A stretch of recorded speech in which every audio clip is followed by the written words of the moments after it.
Hello and welcome to the Test Community Network. My name's Tim Burnett. I hope you're all safe and well. As ever, anything you see and hear on today's episode, you can go to the testcommunitynetwork.com.network website and you subscribe for free and you'll receive a fantastic email full of amazing resources, insights into what's happening within the assessment community. This week is the 30th of October, very spooky. We have Halloween, obviously, tomorrow. We've got an excellent conversation coming up for a conversation I've had with Aftab Hussain. So Dr. Aftab Hussain used to work at Bolton College. I've always been a big admirer of his kind of leadership in the use of AI within educational settings, and he's now set up a company called Second Mesh, which is providing consulting and infrastructure services for people looking to use AI in a very safe way in educational spaces. So this conversation will kind of cover his work, his thoughts on the role of EdTech and assessment and AI within the space, and also his kind of vision for how safe these applications need to be within the education space. So we've got that coming up, but very quickly, I'm going to share with you an interview with one of the keynote speakers for the upcoming Beyond Multiple Choice conference. So let me share the conversation and we'll find out more. Sheena, welcome. How are you? Hey, Tim. I'm so excited to be here today. Thank you so much for having me. No, you're going to be speaking at the Beyond Multiple Choice conference, which is coming up in November, one of the kind of premier events of the assessment community. Do you want to tell people, do you want to introduce yourself and tell people what you're going to be speaking about? Yeah, so a little bit about me. My name is Sheena Yapchan. I've interviewed over 800 women on the topic of confidence, which also led to writing books, speaking, and more, because confidence is something that we all need in our everyday life, regardless of any industry. And I'll be talking about the importance of visible confidence, centering the human in AI-driven assessment.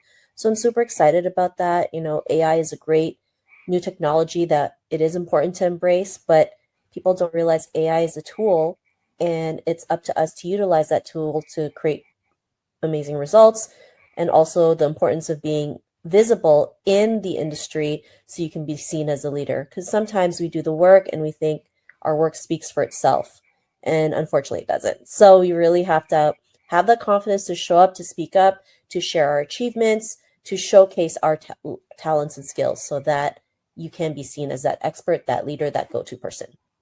And so you say about being visible. Why is it so important to be it then? And how do you be visible? You know, what kind of advice would you give to that? Yeah, I mean, I grew up in Toronto, and for me, everything started with my upbringing here. I moved from the Philippines to Toronto, and even though Toronto is one of the most multicultural cities in the world, there was nobody in the media that looked like me.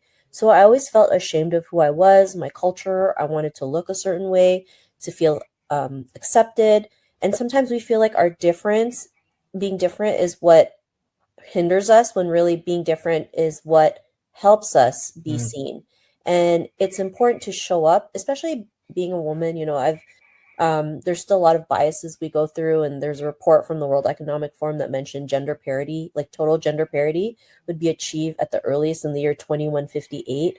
So I don't think anybody wants to wait that long, and this is why being visible is so important, because showing up in these industries is important to show others what's possible and create a domino effect. So, yeah. Yeah, it's interesting because if you do prompting within AI, the models, they're all trained on, I'm going to say, white male and stale kind of data. On if you ask for a picture of a person, it's going to give you a man in between 30 and 40, aren't they? Yeah, that's what's going to happen. It's going to be white male. And I know there was some work done very recently from in New Zealand where what was really interesting, that what they were quizzing the AI models before they used them as part of their assessment authoring to test them on their culture and their kind of background. And it's the risk, isn't it, that if you just use what's generated and don't bring your own self to the party, it's just going to kind of, everyone's going to blend into the average, aren't they? So in terms of your session, and what kind of tips are you going to be giving? How are you going to structure your session? Yeah, I mean, I'll be talking about, what happens when you don't show up. I'll also have a framework that I've created called the Visible Framework, so I'll share more of that in the talk, because for me, this framework has helped me and other people realize they have the confidence to show up, to step up and be the person that they're meant to be. So I'm super excited. I know this is probably not a typical topic, but it is an important topic for each and every person attending, because confidence is something that we build every single day, whether it's personal or professional. Yeah, no, I completely agree. And I think for these kind of events, you could just get very narrow in, let's talk about more multiple choice question types, or the kind of the dull assessment stuff. But I do completely agree that it's good to kind of draw in inspiration from other parts of the community. Otherwise, you're just in an echo chamber, aren't you? But no, that sounds super exciting. I really look forward to seeing that, and I look forward to joining for your session. I'll share details in the link for this episode, so people can find out more information about it. But thank you very much, Sheena, and thank you for joining me. And I look forward to seeing your presentation. Thank you so much, Tim, and looking forward to meeting everybody. And yeah, super excited to be part of BMC 2025. This is definitely beyond multiple choice. Excellent. Thanks for that, Sheena. That was it's going to be really interesting. Some really interesting content as well as part of the conference event. It goes from the 4th of November to the 20th of November. Then you've got, I think it's 3 slots during each of those weeks with hour sessions as part of that. So make sure you get yourself along to find beyond multiple choice and get signed up. Now, before we kick off the main conversation today, I just want to bring your attention on the Test Community Network, a new blog item that's gone out. What I've done is I've been doing some research into all the different opportunities there are for people to cheat within online proctoring. It's a bit of a kind of a passion project of mine at the moment. So what I've done is I've kind of consolidated them down into almost like a kind of long list for you with links that take you off to various resources. I will add some more links in there as well when I get a bit more time. The other thing I want to do is what's been really quite hot is I published last week 103 organizations, assessment platforms and services that are using AI as part of their mix. That's now gone up to 108. So you can find the collection on the homepage. Go to the collection section and you'll find AI-powered assessment solutions. You can do a deep research against that information. So if you've got a particular question, etc., about those platforms, then put your question in and fire off, and it will go off and do some research and analysis for you. Now, on to the main event. I'm going to get rid of that. And here's me in conversation with Aftab. Are you well? Yeah, thanks for inviting me, Tim. Yeah, very well, thank you very much. Excellent. So you've been in the kind of education space for quite some time. Do you want to tell people who don't know you, introduce yourself, kind of explain how you've got to where you are now, where you've come from? Well, I've been a teacher since 1992. When I first started teaching. You don't look it. So, and for the vast majority of the time, I've spent my time in further education, and also was responsible for supporting the government's Building Schools for the Future program in the 2000s. And my first entry into online learning was in the mid-90s, in about 95, 96, when I started to put the majority of my materials for my business studies GABQ courses online. Okay. And at the time, it was a wonderful opportunity just to explore and experiment with online learning with those students.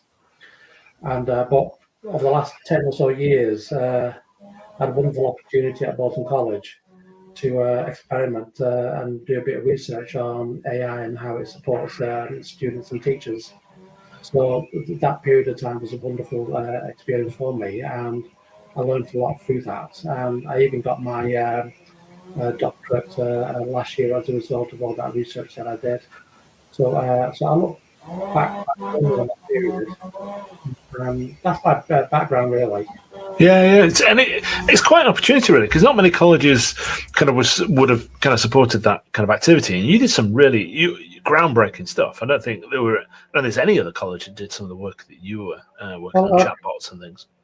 Yeah, so a lot bit part of me that says we're a bit too early. The technology didn't quite catch up with the ideas, but in about 2017-16, we started work on chatbots. I think most people know about the Ada chatbot that we had at the college, and that was the first of its kind, really, in the further education sector and the HE sector in the UK. Basically, I had this idea in my head about what would it be like if the students and the staff at the college had access to a visual system to support their studies and their work, and how would that manifest itself on the screen. So from my experience as a teacher, my experience as a student, and so on, I knew that students and staff had up to questions about the time at the college. Everything from when's my next lesson, what are the term dates, when's my next assignment due, and so on. And most of those questions were typically queried through standard intranets at the college. People paid a visit to the staff room and spoke to the teachers, and other students went down to student services in the library to seek out information. Well, one of the things that I discovered was that during periods where there's high volumes, during the start of a new academic year or during exam periods and so on, those teams, teachers and support teams, found it very, very hard to cope with that workload. Also, as well, students were getting frustrated because they wanted immediacy for their questions, so they wanted immediate answers. It's about what we do to address that problem. But also, as well, we discovered over a period of time as part of the research was colleges and schools were introducing more and more information systems and platforms. Even though that allowed easier access to information, it started to build up increasing levels of entropy. So by entropy, I mean everything becomes more complex. You're hopping from one screen to another to find out information about your studies or the students that you're teaching. Yeah. So what we wanted to do was, how can we reduce that complexity on the campus, and how can we give immediate responses to everyday inquiries, and go through the medium of a digital service on the screen, on your mobile phone, or on your desktop at the college or at home. So when we started, one of the first things that we said was that, can it call back your name? So when it called back Tim, and you said hello, Tim, back to you, that was quite a crucial test that we had. We said, well, if it called back your name, then potentially it can call back anything else about you as a student or a teacher. So you could ask it about your timetable, for instance, and it'll look up your timetable and tell you where you need to be for your next lesson. We did that way back in 2017, and we're still tackling that problem right now. And in the education sector, schools and colleges and universities still haven't addressed that issue about getting contextualized responses back from these AI services. It's a minefield because I know the college I teach, we have lots of systems and setup, and I know. So AI is coming on, and it holds a lot of promise, but there's a lot of risk in there as well. And you must have kind of, as part of your experience there, because I know the Department of Education came out with guidelines, etc. You must have a lot of experience of what the reason for those guidelines, I suppose. Some of the examples of why they're putting these things in place, and also how to navigate that. What's your kind of take on that? I think the DFE has set out a set of guidelines for education technology providers. That's quite interesting because it's put the onus on the educational technology providers to provide safe AI experiences for students and teachers, but it hasn't made it mandatory. These guidelines are suggestions or recommendations, and it hasn't made it mandatory for EdTech companies and schools and colleges to roll these stipulations out. I think if they did, then no AI service could be introduced to an education setting for teachers and for students, because none of the EdTech companies comply fully with the DFE requirements. So, for instance, a simple thing would be, if I as a student had a conversation with my chatbot on the screen, I had talked about my mental health, or I was being bullied by other students at the institution, or I think I'm going to be made homeless, or what have you. Then the conversation is private still to the platform provider and the student. It's an important conversation that needs to be recorded and passed on to other people on the campus. But we did that, even though that's stipulated and suggested in the DFE requirements. We were experimenting, exploring that back in 2017. One of the first things that we did was contact the safeguarding team at the college and ask, what scenarios could possibly play out if a student or a member of staff had those exchanges with the chatbot on the screen. What would be what's the responsibility of the college for handling those interactions? Partly, first of all, we need to declare that those conversations are being held and recorded on a database. We're acknowledging that we know who the user is, so we can identify the student by name, time, date, and what have you. And we can also identify the conversation that's been had between the student and the teacher. And that is relayed onto a member of the safeguarding team, and then that member of staff will have that appropriate conversation with the student following on that record. And safeguarding teams, so that after we are mandated to protect and safeguard every student at our college. Therefore, even if you hold it and you don't do anything with it, that is a failing of the college to support the student. So we have to ensure that our platform, the chatbot at the time, could relay these notifications or triggers to the appropriate people in the safeguarding team at the college, and then those people could be had. And do you think, with the education technology providers and some of these guidelines, and the fact that they're not all mandatory, they're not, but I suppose understanding the importance of that particular example, do you think they're just naive to that that scenario, or do you think they're just not inclined to include it because it's extra load and extra effort? Well, the big platform providers, I wouldn't classify them as education technology companies first and foremost.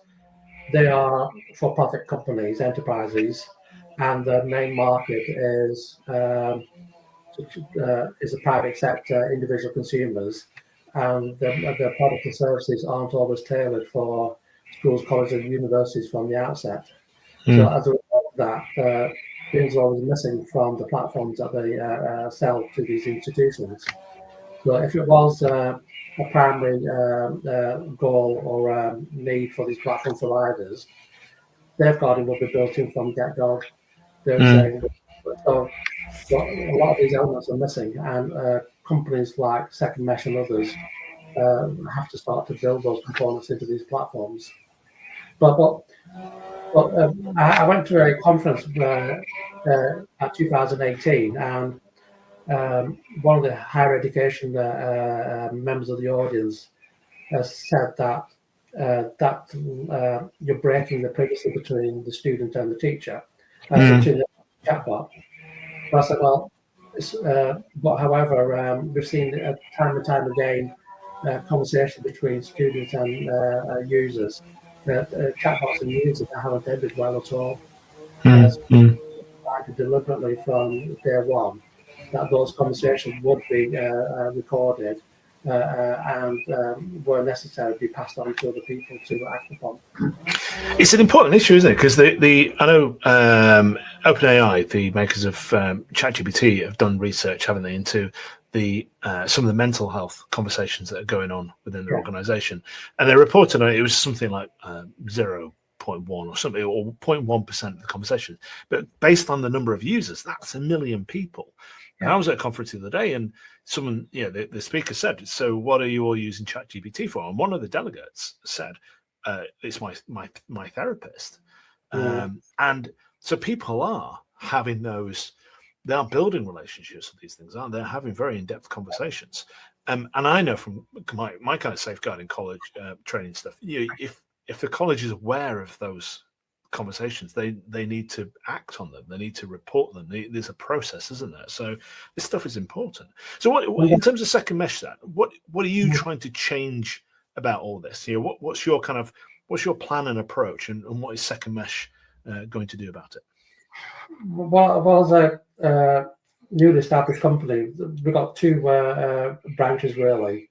One is to develop products and services that can support individuals and teams in high-stakes environments like schools or the public sector, but also as well to seek out funding that allow us to carry on with that funding, research that we've been doing.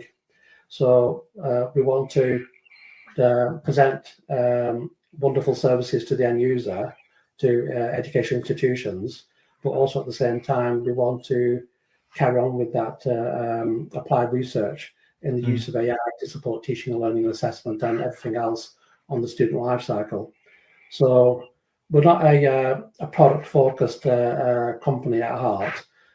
We will provide services to schools and colleges and universities that they could use on a daily basis. But also at the same time, we want to work with organisations and funding bodies to carry on with that research in this field, especially around applied research. So we actually make products and services, we prototype them, we test them, and if they are robust enough and they're being tested enough, then we can push those out onto our mainstream products and services to use. So we think it's a nice philosophy to adopt, because we can make products and services, but those products and services are informed by critical research that's been carried out and tested by students and teachers and support teams in schools and colleges.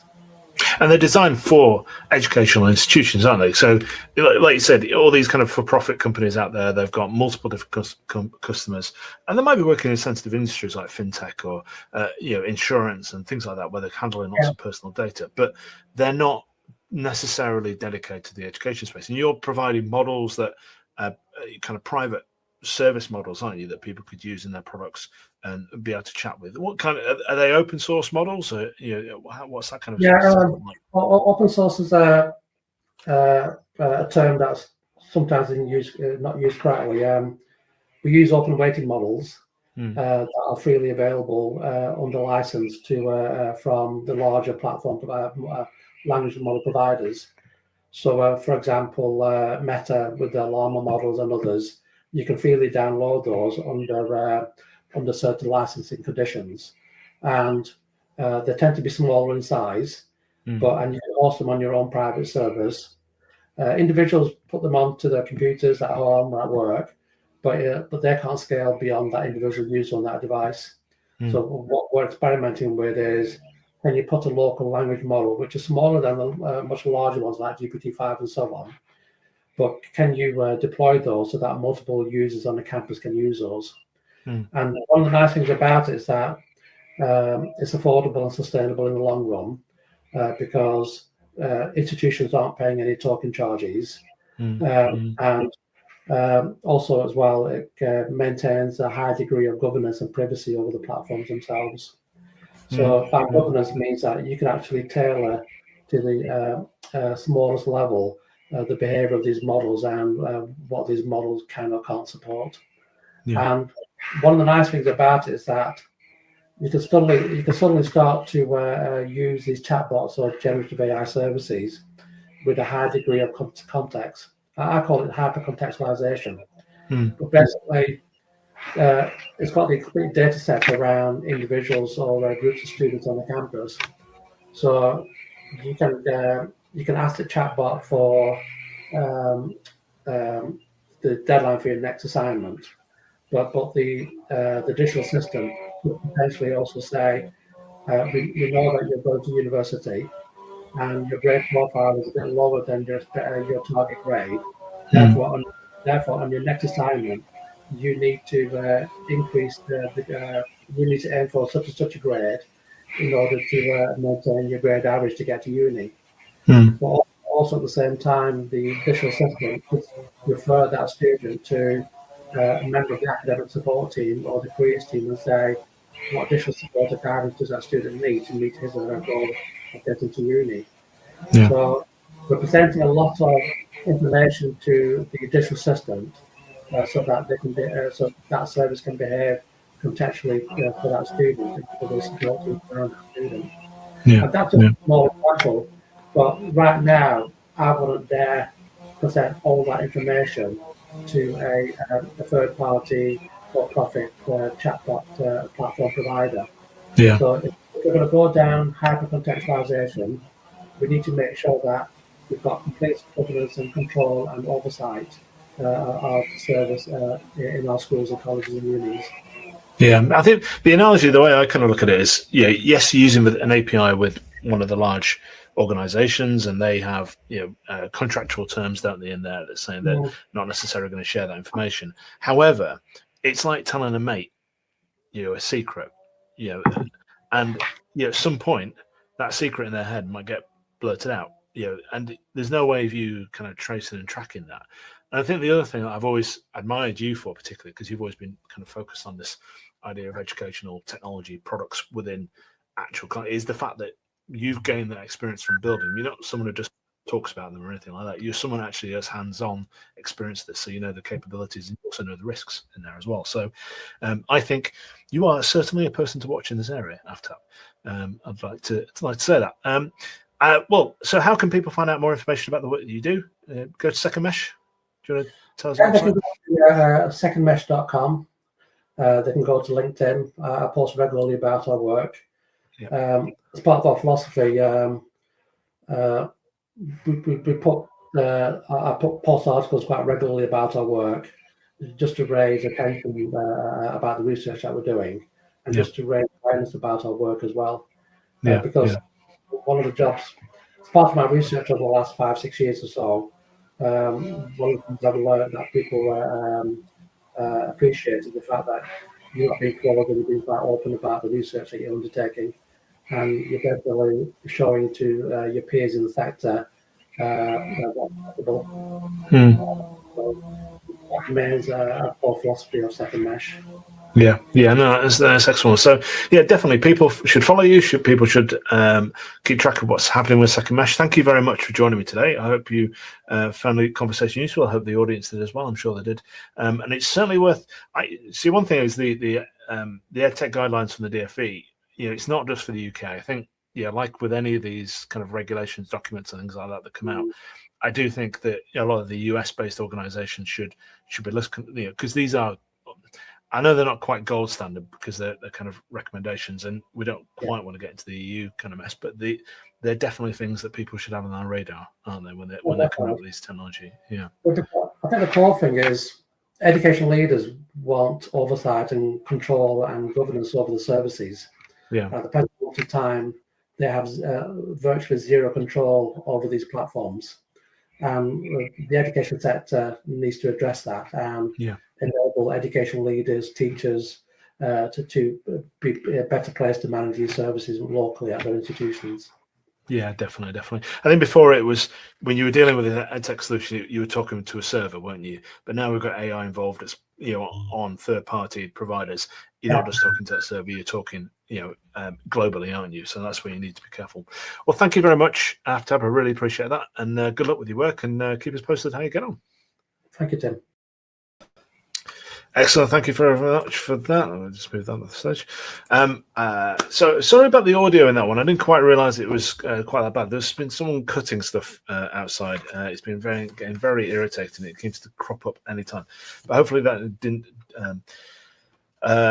disrupt your enjoyment of that episode too much. But thank you very much. Thank you. And please do go to the Test Community Network website where there's lots of fantastic resources. And what I'll also do in the chat notes, I'll put in that DfE product guide for EdTech solutions as well for you to find in there as well. I'll put a link in there.